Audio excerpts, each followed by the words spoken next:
So, first of all, raise your hand real high, real proud if you have no idea who I am, you've never heard of me. Don't do this. You and the other person in that row, I appreciate you people. You keep me grounded. All the other, this is a high percentage of people that know me. That is weird. All right, so here's what I'll try to do. I will speak almost nothing about myself, and then we'll talk a little bit about how to optimize your sales funnel. And I'll try to leave as much time as possible for Q&A, so you can practice something that you need to cultivate if you want to be good at selling, which is being proactive and taking what you need versus being just leaning back in your chair and be like, enlighten me with all your wisdom, but I don't want to think or work for it at all. Does that make sense? This is yes. This is no. This is way too early and the good content hasn't started, so what do you want from me? Okay, so let me tell you a little bit about myself anyways. The clicker doesn't work, so just imagine there's a logo that says close, close.com. Oh, there you go. So this is the company that I run. It's an inside sales CRM. A lot of startups, a lot of tech companies around the world use us to close more deals and make more sales. The interesting tidbit, maybe for those that don't know, is that we are a fully remote company, 40 people in 14 different countries around the world, so fully distributed. We're highly profitable, eight-digit business. We make lots of millions, right? And we compete against some of the largest businesses in SaaS in the world, right? The CRM category is slightly competitive, so we know a thing or two about competing against really large companies, doing it with a very, very small team. Cool.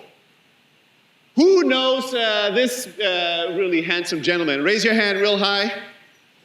Yes, Heaton Shah, the one and only, the myth, the legend, the man.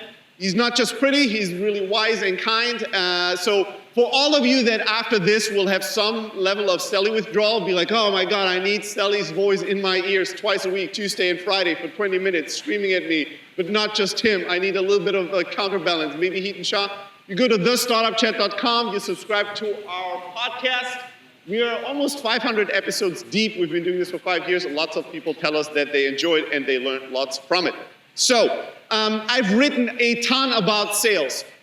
There's, I think at this point, 12 ebooks on selling. Every ebook is a 2 to 3 hour read, so these are short reads. They're not poetic, literary masterpieces, right? So there's a comma missing here and there. There's probably misspelling or something. But I guarantee you, you're not going to be able to read one of these books and not get value from it or improve something you're doing instantly. It's very, very practical stuff. So you send me an email, steli@close.com, you say bundle, you get a link, you download a folder for free with all the books. Whenever you're doing something, you're trying to hire your first salesperson, you read the book about sales hiring. You're trying to improve your demos, you read the book on demos. Whatever you need, I've organized it neatly for you. You read it, and then when you have follow-up questions, or you try my stuff and it isn't working, you email me, I'll help you. Does that make sense? Yes? Thank you, one person, I appreciate you. Applause is free, and it makes people feel good, so you should be heavy-handed with it, just like smiles, right, or nods. Like, it's free to nod and affirm another human being, make them feel good. So do it. All right, so first, let's think about, like, when it comes to your sales funnel, I'll touch on a few things everybody here has to hear, because most of us do wrong, and then we'll go into your specific problems. Ideally, when you ask a question, like, I want to ask you theoretical questions, but even more importantly, think about a deal you're currently trying to close, something you struggled, something you've lost. Make it concrete so it's going to be much more useful and much more memorable for you. Raise your hand if you're currently trying to close some kind of a deal. You're talking to a prospect. There's something that you would quantify as a deal that you're trying to get to buy your product. Raise your hand. All right, this is a good amount of you. All right, so this should be useful. So, first thing you need to do is you need to qualify your prospects, right? So there's lots of people that either come to you or you go to lots of people. And the best way to optimize your results is to waste less of your time and waste less of other people's time. So don't go and try to sell to people that should never buy your product. And don't try to find people that you should never have found, talking to them about something they should not know anything about. So when it comes to inbound, which is going to be most of you people, I would assume, or a lot of you people, You want to have certain signals that allow you to actually push a lead up as a more qualified potential opportunity, right? And start simple. Of course, you can buy very expensive tools to do lead scoring, but when you have 5 leads a year, it probably is not worth spending $120,000 on lead scoring technology. Besides that, with that amount of data, you cannot get anything useful from lead scoring. So when you start off, just start off simple. Ask yourself, who are our most successful customers? And what do they have in common? If you don't know that, you do the opposite question, which is always a good question. Who would be our worst potential customers? Right? A good way to gain clarity is not just to figure out what you want, but to write out specifically what you don't want. Right? Because if you don't do that, you will sooner or later get confused and go after somebody or something you shouldn't have gone after in the first place. So, some simple things that you can do. I'll tell you, when we started this, the simplest thing we did at close was very, very simple. We said, let's look at it. Have we ever closed a customer that came from a Hotmail, Yahoo Mail, or Outlook email address? The answer was no, not a single customer. So we're like, well, let's ban these email addresses, right? Then we looked at, well, if we take free email like Gmail versus a company email, what is the difference in conversion? It was something insane. I mean, insanity in terms of difference of conversion. And even more so if you looked at customers that converted and then grew to large customers. Almost nobody had signed up with a Gmail address. So then we said, all right, so you sign up with the business address, that's signal number 1 that you're maybe a more qualified prospect. Number 2, we looked at location. Right? And we said, well, here's the beautiful planet. People sign up from everywhere around the world, but are all these signups equally qualified to buy? Let's look at it. Turns out, no, they're not. There's 5 markets that are like 30 times more likely to buy than the rest of the world for us. So let's take those 5 markets and make them signal number 2. And then signal number 3 was when you signed up, we asked you one important question that was relevant to us. You answered that these 3 things made you either a high-quality prospect or a prospect that was in the self-serve bucket. Make sense? Very simple, right? We need to kind of prioritize our time, not go after everybody equally. Then, when you talk to people, when you actually reach out and try to have a conversation with a prospect, here's the source of all your problems. All of them. If you're in the middle of a deal, which a lot of you are, and if during trying to negotiate and close that deal, there's a moment or moments where you're like, I don't know what's going on here. They sent me 3 proposals. We did, and now radio silence.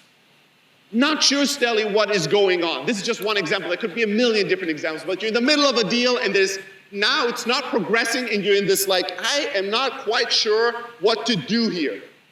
The problem, the source of that problem is you didn't ask the right questions, you didn't ask enough questions. And here's how we all try to overcompensate for that. We just guess. I do this all the time. I talk to people all the time, and they go, well, they ask me, send me 3 proposals, a high one, a middle one, and a low one. I put together a proposal, I send them, and now they're not responding to my emails anymore. And I go, why do you think that is? They go, well, you know, I think that maybe on the 3rd proposal, I went a bit too high and that scared them off. And now I feel like they're afraid if they answer. And I'm, whoa. What makes you think any of this? Well, I don't know. It was a high number. I'm like, well, did they ever say that they've been scared? Do they have a high number phobia or something? Based on what information that they provided to you, are you making this interpretation? And it always turns out based on 0 information that was received from the customer. It's always guesswork. Oh, I guess what's really happening is it was raining last week in that country, and I know finding an umbrella, it's really difficult. So we all make these weird stories up. The reason you don't know what's going on is you never ask the important questions. A prospect tells you, send me 3 proposals. The answer is not yes. That's not the next logical step here. The next logical step is to go, oh, beautiful, you want 3 proposals. Let me ask you, why 3? Why 3? What are you going to do with it? Once you have them, what do you do with them? What is the next step? By the way, are you comparing my 3 proposals with my competitors' 3 proposals? Or just tell me, enlighten me, tell me more. You need more information. Send me 3 proposals is not enough information to know how to manage the deal or what to put in these proposals in the first place. 80% of questions that people have to me about like what to put in proposals is because they don't have the information. So they're guessing, should I do it more like this or more like that? I'm like, well, what did the customer say they want? They didn't say, well, did you ask? No. Well, there is the problem. This is the source of all your problems. You don't ask enough questions. You don't ask the right questions. And when people answer, you're not actively listening. You're not listening, right?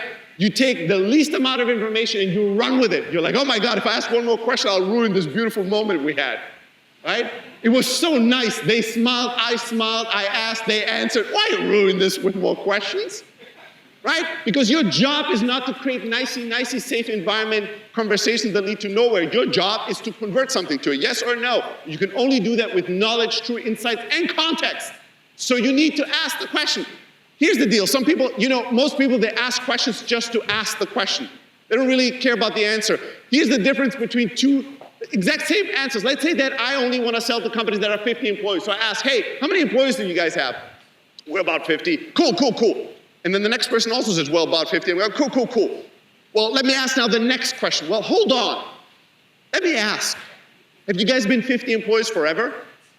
Have you grown a lot? How many employees will you be in the next 12 months? Now, one of them says, well, yeah, since the 60s, we've been 50 people, right? Until we die, we'll be 50 people. We'll slowly, scale down the employee count, to zero. Versus the other one that might be saying, yeah, well, no, we were 5 people 3 months ago. We're 50 today, we'll be 5,000 tomorrow. Those are not the same companies, not the same prospect, not the same customer. Context. The number itself isn't telling the whole story, right? So you need to qualify better. If you qualify better, you'll close more, you waste less time. Make sense? Cool. So time is really important, by the way. And this is something probably we, like bootstrappers, people that are less resources, we think that we oftentimes try to optimize for what is good for us versus what would be best for our customers and prospects. I just had a conversation where part of the gist of the conversation was, well, but it's really painful to have to fly over there and do this thing. I want to expand into this new territory, but I don't want to have to do the painful thing of flying over there and doing some of that myself. Can I just find somebody to do it for myself? The only answer is always no. If there's a choice between something painful and less painful, probably the more painful way is the right way. Right? Aren't you glad you came to this motivational talk? All right, you're welcome. All right, so no, like there's a reason why we'd like to just write up 4 emails, right? Not too many, because writing lots of emails against hard work. We have to think, oh, how do I write 30 emails in a sequence? That's hard work, but 4, like a welcome to this tool. Hey, do you want a demo? Hey, your trial is up. Please buy or goodbye, right? That's simple. We can do that. And then can I just automate it so everybody gets those 4 emails and I never have to interact with anybody and just lean back and make it rain, let it rain money on me? The answer is no.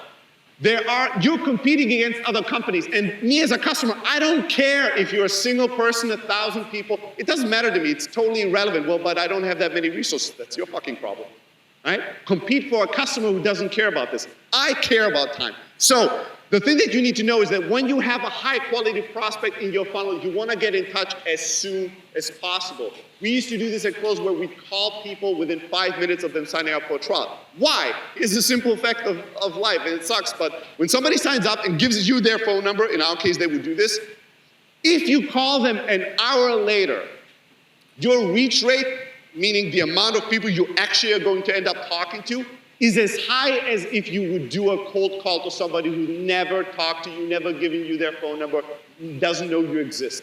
The same, right around 15%.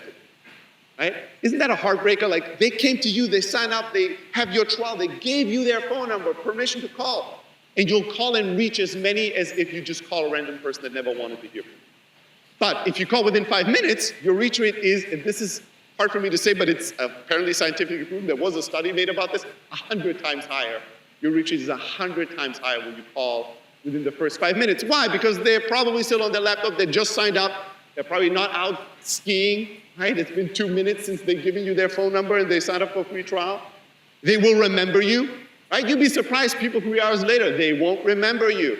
They won't. They signed up for 13 different free trials, right? And then they got overwhelmed and they're like, oh, let me play video games for 2 hours. Now you're calling, you're like, what clothes are you wearing? Like, what is this about? Like, they don't fucking remember. Like, we think they remember this was just 3 hours ago. No, they don't. They don't. You're not the center of people's universe. So you call within 5 minutes, they'll remember they're still actually looking at your site. You can welcome them, ask a couple of questions, point them in the right direction. There are companies that have, Intercom is doing this now, they have a whole segment, so they'll have prospects coming in and they'll say, this prospect is a single individual user, it's a small and medium-sized business, it's an enterprise company, and it's a timely buyer. Like, they have a category of buyer where they know the #1 criteria for this buyer is that they need to make a decision fast. They need to decide what to buy within the next 3 to 4 days. They have a new category. Like small and medium-sized business, they have buyers that need to make up their mind immediately, right? Or very, very soon. And they know that on average, it takes most companies in the SaaS world 7 to 10 days to get in touch with you. So they know if we just get in touch with this person faster, we'll close the deal because this person needs to make a decision quicker. Make sense? So figure out ways. You cannot do this with everybody, but with your highest quality prospects, you want to prioritize getting in touch with them faster. And it doesn't matter that it doesn't fit into your work routine, right? And like but I don't like to get into touch with people fast. I'd like to make it fast is really uncomfortable. Who cares? Like, you either want to be in business and make your business and your customers thrive, and then it's not about your personal preferences. Or if it is about your personal preferences, find a market and a business that can allow you to live your happy life exactly how you want to, and it still works and makes money. Then, whenever you give, who here gives product demos of some kind? Raise your hand. Really high, really proud. Oh, well, good percentage. So, there's a whole book about this, but there's a bunch of, like, most of your demos are probably terrible, right? So, this is all, well, if you read my book, that's the first step, but you actually have to apply it. So, here's the deal with most demos. I'll give you just the quick notes on it. If you want to know more about it, read my book about how to give product demos that sell. But your demos are way too long. Way too long. You probably are booking 60-minute demos with people. Why 60 minutes? Who decided that 60 minutes is an ideal time? I'll tell you why and who. Nobody, and for no reason. It's because it's the laziest thing you can do. It's because it's a universally accepted unit of time to book with somebody on that calendar, so you just do it. And then since you have 60 minutes, you will fill them with garbage, right? I'll tell you one thing. There's not a product demo on earth that is 60 minutes where the human on the receiving end of the demo could retain the information. I cannot retain 60 minutes of information. It's impossible. You know what people are going to end up with after your 60-minute demo? You know the emotional state that you leave people with after a 60-minute demo? It's overwhelmment. It's exhaustion. Have you ever had this yourself? No. If you've ever seen a demo or been on a call where afterwards you're like, I feel overwhelmed. Right? You know who doesn't make decisions? People that are overwhelmed. You know who people don't want to talk more to? People that overwhelm them. I already am overwhelmed on my own. I'm doing well on that end. Like, I don't need more humans and companies that overwhelm me with information. A product demo is not product training. It's a demonstration of value. It's not training. It's not supposed to make somebody a black belt in your product, right? Figure out by qualifying them what they need, how they're going to make a decision, and then show them on the demo, demonstrate how your product is going to impact their lives, and then wrap it up. Is another pet peeve I have. People like to clickety-click around for no reason whatsoever. They're like, this is the editor screen of our newsletter software. See, you can bold things, and then they highlight a word and they bold it. I'm like, what the hell are we doing with our lives right now? Why are we doing this? Why are you doing this to me? And then they're like, well, and then when you want to send the newsletter, you click the send button, and they click the send button, and now we look at the spinning wheel, and it spins, and spins for 2 seconds, 3, 4, and now it's sent. Why did we have to do this? Why? Why did we have to do this? This provides zero value to our lives. You show me the editor, you go, here's a beautiful editor, you can write it simple as writing any other email that you ever have, and then you move on with life. You don't have to click on everything, every link, you don't have to show me that the send button works. Like, what is this? Don't do that. And then your demos need to end with a strong call to action. Here's a really painful truth. Most product demos end with nothing. The worst endings ever. It's like we all think about the beginning. We're like, how am I going to start this product demo? I need to say something smart here and then there. And then I'm going to show them A, B, C, and then at some point we get exhausted by even thinking about the demo. We're like, oh, I'm going to solve this. And then I'm going to show them all the other stuff. And we never think about the end. How am I going to end this demo? What exactly am I going to say? What is my close? What's my ask? What is the conversion? What's the next step we need to take? People end the demo mostly with a version of this. So, well, thank you very much for your time and attention. And yeah, this was great. And we can send you some more information. And then, yeah, just whatever you want, just let us know. Whatever you want to tell us, okay? All right. Yeah, no, it was really great. All right, goodbye. I'm like, what are you doing? What is this? What is this? All right, you're exhausted, they're exhausted. Both parties don't want to talk to each other anymore because you need a couple of weeks to like recover from this. What is this?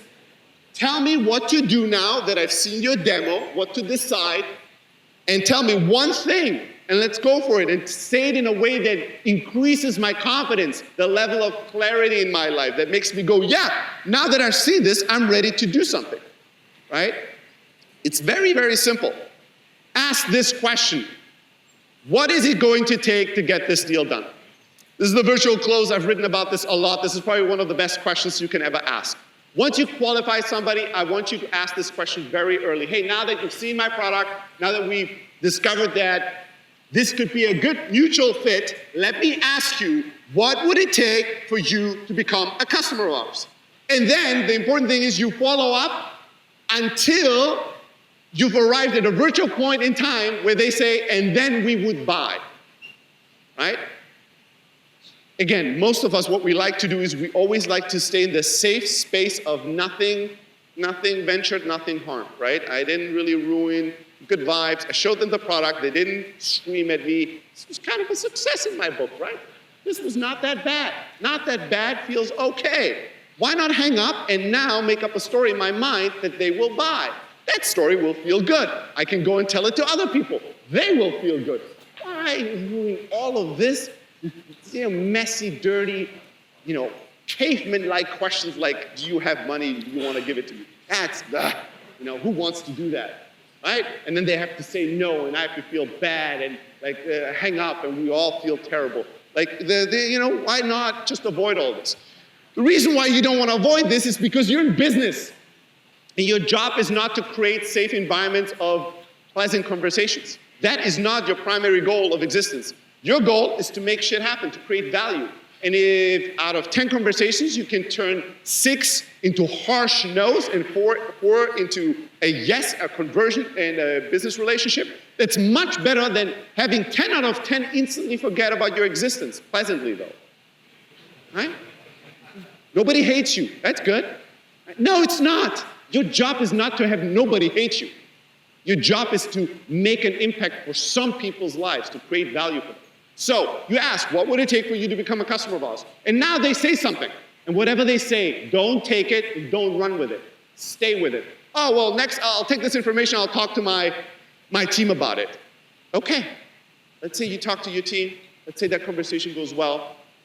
What typically happens next? Well, next we want to schedule another call with some more stakeholders, ask you more questions. Most people, there's such a strong temptation at this point to just go, that sounds great, all right? I wish you a beautiful day, that's a great game plan. They hang up and then they embellish. Well, you know what's gonna happen here? We're gonna have one more call next week with them and then they're gonna buy. Never said any of this. Nobody ever said any of this. So you stay with it, you go, well, you talk internally, you jump on another call with more stakeholders, they ask more questions. Let's say that call goes well.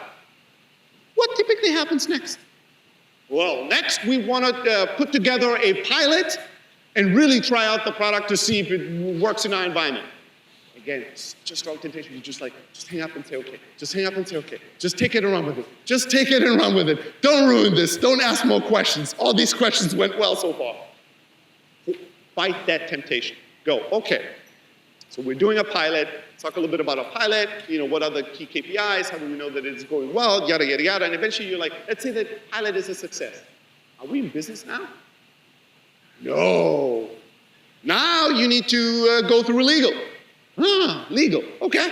And so now, once we go through legal, what then? Well, then you have to talk to procurement. Okay.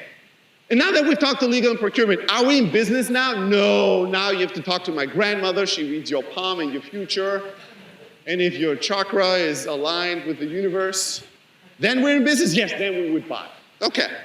Now we have a roadmap of what it's going to take to close this deal. What a beautiful thing.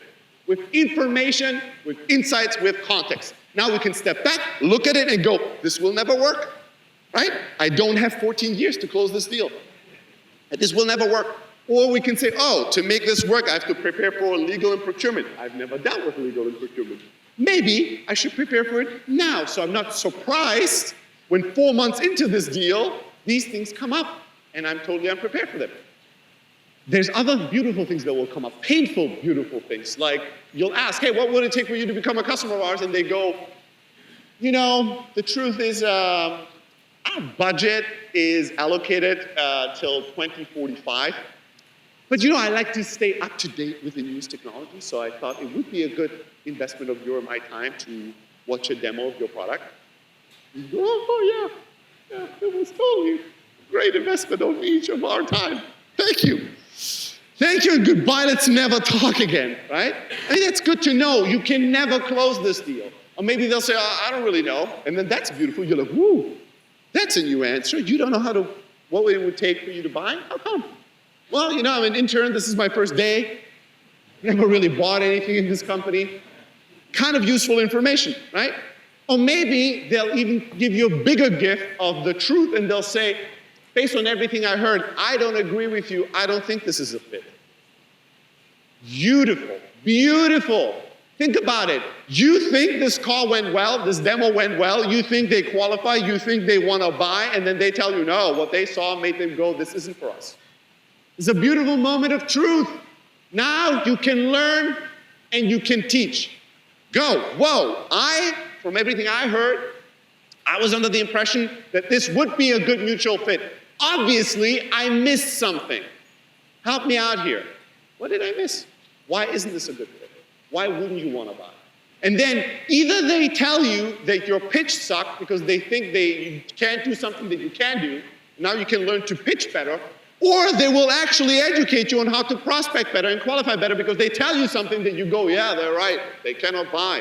My product sucks for them. And then you should have figured that out much earlier in the process. Either way, you'll learn.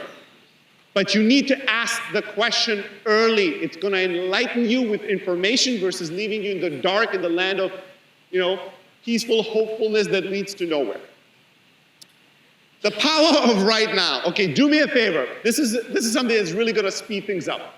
When you actually talk to somebody, when you actually interact with a human being, and the conversation goes well, and there's a next action to be taken, take it right then and there. I'll give you one beautiful example. One example I hate. People give a demo, they have some kind of a call or meeting, and then they go, well, the next step would be to have a follow-up meeting. Here's what I'm going to do. I'm going to send you an email with a couple of suggestions, and then we can find a good time for next week to talk. What the hell? Why do you do this? Why? Why are you going to hang up, put on your dumb to-do list, send a follow-up email to schedule a time, and you have to remember this 3 hours later in your busy day, I need to send an email, which times will I suggest? Then you suggest some times, you send it to them, they now have moved on with their life, it's 4 hours later, they're busy, they're going home, next day they have a big campaign, their inbox is flooded with emails, it's going to take them 4 days to resurface your email, then they look at it and they go, well, now any of these times don't work. What should I suggest? I don't know. Let me answer this tomorrow. And then a couple of days later, they send you an email with I can't do these times. How about those times? Those are times that you can't do. And now We're going back and forth. We're wasting days of our lives trying to schedule a call. You already had them on the phone. Why not go? The next step is to schedule a follow-up call. Do you have your calendar in front of you? Yeah? Cool. Let's look at next week. I have mine as well. How about Tuesday, 9 a.m.? No, Tuesday isn't good. All right, what is good? Well, maybe Wednesday. Wednesday, 9 a.m., 1 p.m., 2 p.m., 2 p.m. 2 p.m. is good. Cool, I just sent you an invite. Can you quickly accept it? Yep, accept it. Beautiful. Took 5 seconds. You already got it done. It's done. Don't leave people with to-do lists, especially when it's small things you could do immediately. Oh, the next step would be for you to sign up for a trial. How about signing them up right there and then? How about that? Hey, the next step is sign up for a trial. And because I didn't waste 60 minutes of your life, we're just 30 minutes into this call, we can take that next step right now together. Beautiful, right? Let me actually sign you up. Right? There's certain industries you have to sign up the people. Here's a screen share. I'm typing in what email do you want? Yada, yada, yada. I'll type in a bad password and I instantly are gonna do like password reset. You're getting the email with a password reset. I'm waiting for you to reset your password. All right, boom, you got it? You got it, cool. Now that you're inside, let's look around. The first thing you need to do is you need to upload a spreadsheet. Do we have the spreadsheet? Oh, you don't have it. Let's try, like, you could actually take 10 minutes and babysit them through these steps, and then they're done. They are done. You don't have to email, you don't have to follow up, you don't have to bother, it's already done. When you have somebody's time and attention, it's such a precious thing. Use it. Use it. Don't go, oh, well, we have 20 more minutes, but the next step is so simple. I can just send you an email about it. Why not just do it right there and then? Get it done. And then people oftentimes ask me about urgency. Like, how can I move the deal faster? How can I close the deal faster? So what can I do to make these humans make up their mind faster? There's 2 ways to do this. One I don't like, and the other one I like, but it's very difficult. I'll give you both. I really don't like incentive-driven urgency. I really don't. I personally find it dumb. Like, I'm like, this is sort of dumb. Why do I have to tell you that there's a Q4 promotion that if you buy in the next week, you'll get an extra discount or free seat or free services or upgrade or whatever, whatever. Oh, we have a special promotion in October. If you buy now, you're gonna get this coupon. To me, shit. To me, that is, my reflexes are not as good as I imagined them to be, obviously. To me, that's just such a like theater, like this is dumb. Why, if I buy today, I don't get a discount, but tomorrow, like I get a discount, but tomorrow all of a sudden the discount is gone. Like, don't bullshit me. But you know what the reality is of this? It works. It works. That's why a lot of companies do this. It just works. People like it. People like it. Now, you can be in the camp of, but I don't like it, it's dumb, and then you can suffer the pain of not closing deals, or you can just go with a program. If this is what people like, this is what I'll give them. If this is what works, this is what works, right? Incentives can work really, really well. I hate it, but they do work. The thing that works even better, that's much harder to do though, is to understand what is urgent in their life and in their business anyways, and to see if you can tie what you do into that. So when I know, not just that you as a marketer are looking into marketing automation software, but I ask you important questions like, hey, this quarter, what is the most important thing that's going on in your marketing team? What is the big project or KPI that you're trying to reach? What are you struggling with? What's the most urgent thing you're trying to accomplish? What about it is difficult? If I have that context, and let's say it's about hitting some revenue number, maybe I'll sell my marketing automation software as something that can help you drive more short-term revenue. See how that would be compelling? Like, if all I need to do is drive short-term revenue, and now you're selling me your software, something that will help me, that can be a building block on that strategy, I would be internally incentivized to want to buy and use this quickly, right? Versus if you told me that, right, this quarter, the most important thing for you is to save cost, to bring costs down, you need to bring costs down by any means.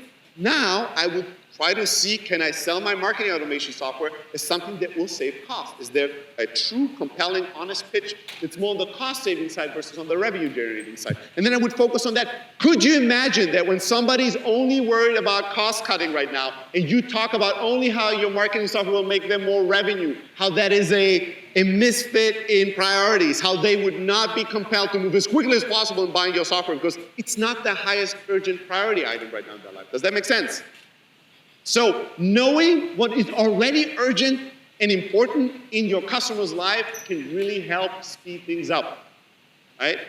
But it's much more work because you have asked a lot of questions and really pay attention and listen. You need to actually form your pitch, and focus it. It's much easier to give everybody the same pitch and then just be like, every month we have a special promotion. And then the last thing I'll tell you before we go into a couple of minutes of Q&A is people will have objections to buying your product. No matter how awesome your product is, if everybody you talk to wants to buy with no objections, you're not going after the right customers. You're not taking enough risk. You're not going after customers that could give you a lot more value in return. So the easiest way to manage objections is to realize that it's probably 10 to 15 objections you get all the time.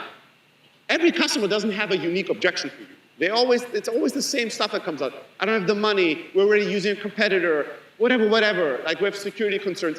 There's a couple of things, 5 to 10 things everybody will bring up as objections to purchasing your product. Write these down in a document. Here's our top 10 objections, and then write a 1 to maximum 2 paragraph answer to those.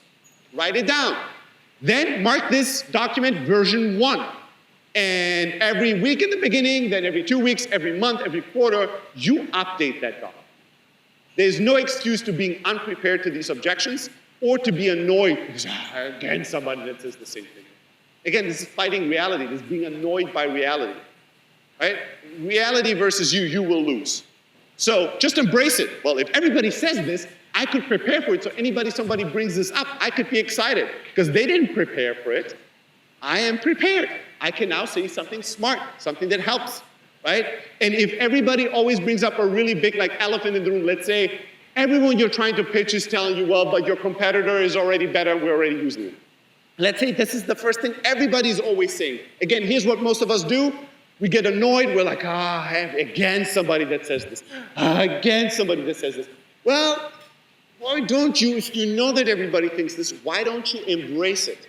Why don't you bring it up proactively? Why don't you go, and now that I've given you my pitch, here's what you're thinking next. You're thinking, what about this competitor? We're already using it and it's better, right? And then they can go, oh, yeah, right. You go, here's why. And now you answer it, right? Why don't you embrace it? Make it part of your pitch. If you know they're thinking it. Why run away from it? They're gonna catch you with it, and then you're gonna trip and fall. So make sure that you're prepared for the objections and you can embrace them. All right, that's it for me. What questions do you guys have?